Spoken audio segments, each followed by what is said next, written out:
அன்பு சொந்தங்களுக்கு அஸ்ஸலாமு அலைக்கும். நான் நல்லா இருக்கேன். நீங்கள் நல்லா இருக்கீங்கன்னு நினைக்கிறேன். வாங்க வீடியோக்குள்ளே போகலாம். இன்றைக்கி என்ன சமைக்கிறதுன்னு பார்க்கலாம். சுகர் உள்ளவங்க இனிப்பு சாப்பிடக்கூடாதுன்னு சொன்னால் எப்படி சாப்பிடாமல் இருக்கிறது? ஏதாவது நம்ம செஞ்சு சாப்பிடணுமே ஆசைக்கு. அதுதான் இந்த இந்த நேச்சுரல் அரிசி தானியம் உள்ள இனிப்பு பணியாரம். இந்த மாதிரி நீங்கள் செஞ்சு சாப்பிட்டு பார்த்துட்டு கமெண்ட் பாக்ஸில் சொல்லுங்கள் எப்படி இருந்துச்சு டேஸ்ட்டுன்னு. நீங்கள் செஞ்சு பார்த்துட்டு சொல்லுங்கள். பிடிச்சிருந்தா ஒரு லைக் போடுங்க. இப்போ போட வேணாம், நீங்கள் செஞ்சு பார்த்து உண்மையாலுமே நல்லா இருந்தால் மட்டும் ஒரு லைக் போடுங்க. சப்ஸ்கிரைப் பண்ணுங்கள், ஷேர் பண்ணுங்கள். நீங்கள் இன்றைக்கி என்ன சமைக்கலாம் பார்க்கலாம் வாங்க. இன்றைக்கி நல்லா ஆரோக்கியமான சுகர் உள்ளவங்களுக்காகவே ரெடி பண்ணுற இனிப்பு பணியாரம். இன்றைக்கி அவங்க இனிப்பு சாப்பிடக்கூடாதுன்னு சொல்கிறாங்கள, இந்த பணியாரம் எவ்வளோ வேணாலும் சாப்பிட்டுக்கலாம். எப்படி செய்யலான்னு பார்க்கலாம் வாங்க. அதுக்கு தேவையான பொருள் இந்த மாவு எப்படி அரைச்சோன்னு தெரிஞ்சுக்கணுன்னா கமெண்ட் பாக்ஸில் கேளுங்க.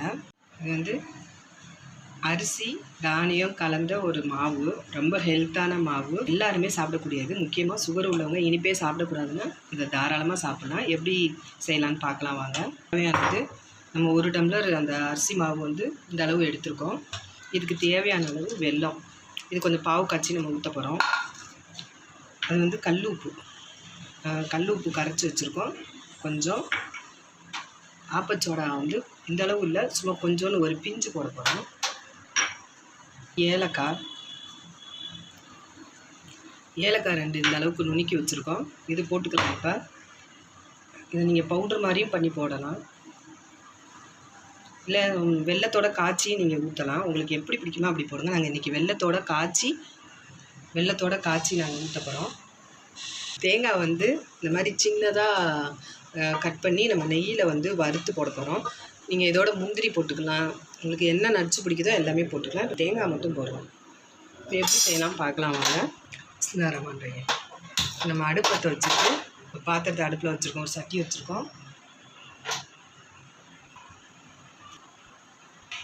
கொஞ்சமாக நெய் விட்டுக்கிறோம்.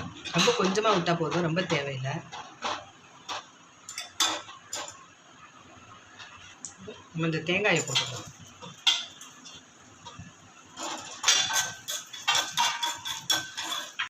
தேங்காயை நல்லா ரோஸ்ட்டாக வறுத்துக்கலாம்.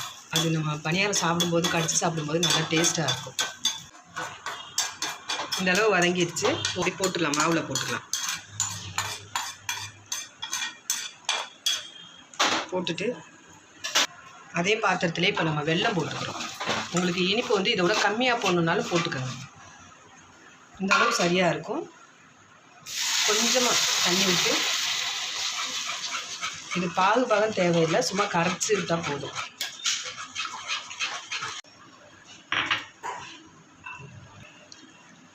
ஒரு பிஞ்சு பாருங்கள் எந்த அளவு போடணும், இந்த அளவு தான் போடலாம், போதும்.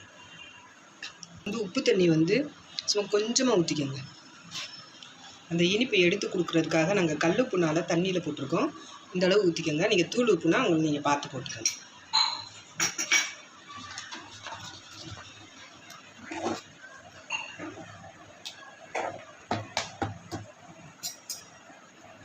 நம்ம வெல்லத்தை கரைக்கிறோம் நல்லா.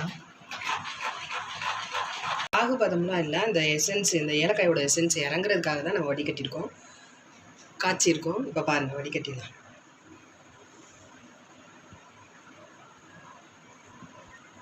இந்த ஏலக்காயெல்லாம் நல்லா வேக வச்சு எடுத்துட்டோம். நீங்கள் இதை அப்படியே கொஞ்சம் சர்க்கரையில் போட்டு பொடிச்சு கூட போட்டுக்கலாம். எல்லாத்தையும் நல்லா கலந்துடலாம்.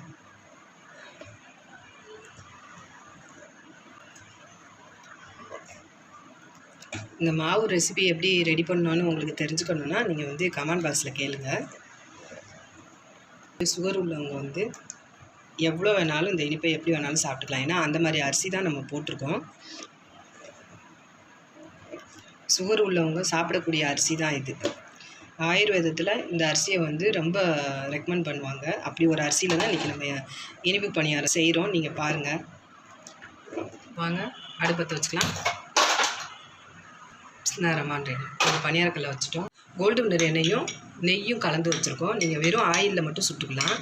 இது கொஞ்சம் நல்லா வாசமாக நல்லா இருக்குன்னு சொல்லிட்டு நாங்கள் ரெண்டும் சேர்ந்து கலந்து நம்ம வீட்டிலே செஞ்சோம்னா எல்லாருமே சாப்பிட்டுக்கலாம். கம்மி பட்ஜெட்டில் எல்லாருமே சாப்பிட்டுக்கலாம்.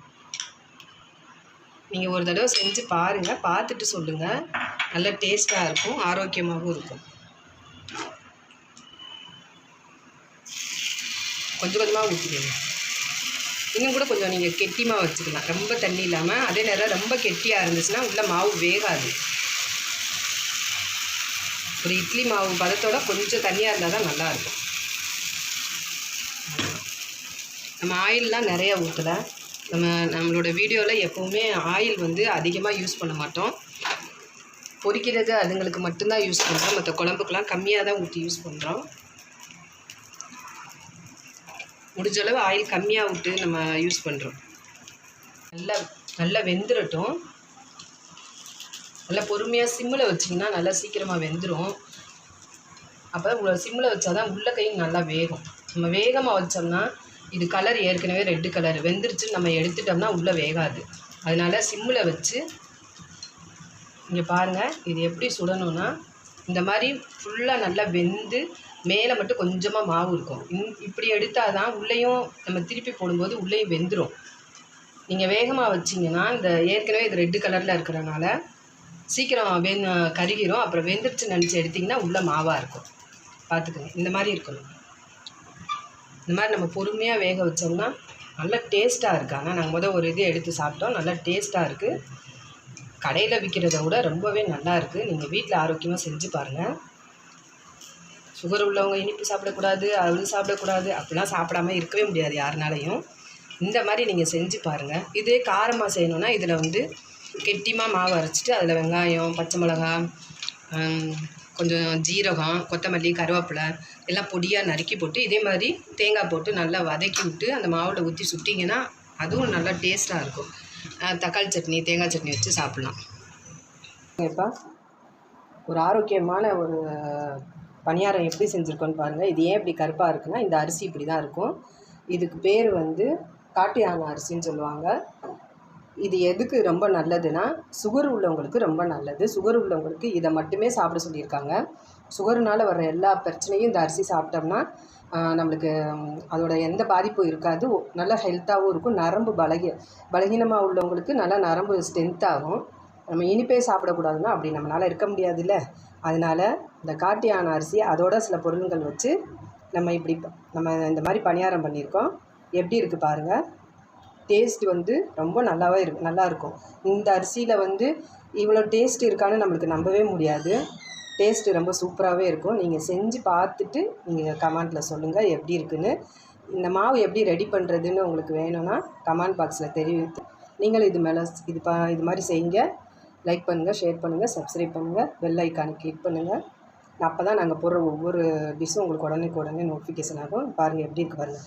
இது வந்து இந்த மாதிரி நேச்சுரல் அரிசி சாப்பிட மாட்டாங்க யாரும். அது மாவாக செஞ்சு கூழ் மாதிரி சாப்பிட்றது வந்து ரொம்பவும் சாப்பிட முடியாது. நம்ம இதையே காரமாகவும் செய்யலாம். உங்களுக்கு வேணும்னா நீங்கள் கமெண்ட் பாக்ஸில் தெரிவிங்க, நாங்கள் செஞ்சு காமிக்கிறோம். இதே ஊத்தப்பம் செய்யலாம். சாதாரண நல்லா நைஸாக தோசை மாதிரி ஊற்றி நல்லா சட்னி, கறி குழம்பு இதெல்லாம் வச்சு சாப்பிட்டாலும் ரொம்ப நல்லாயிருக்கும். நீங்களும் ட்ரை பண்ணி பாருங்கள். கண்டிப்பாக ட்ரை பண்ணி பாருங்கள். உங்களுக்கே இதோட டேஸ்ட் உங்களுக்கே தெரியும்.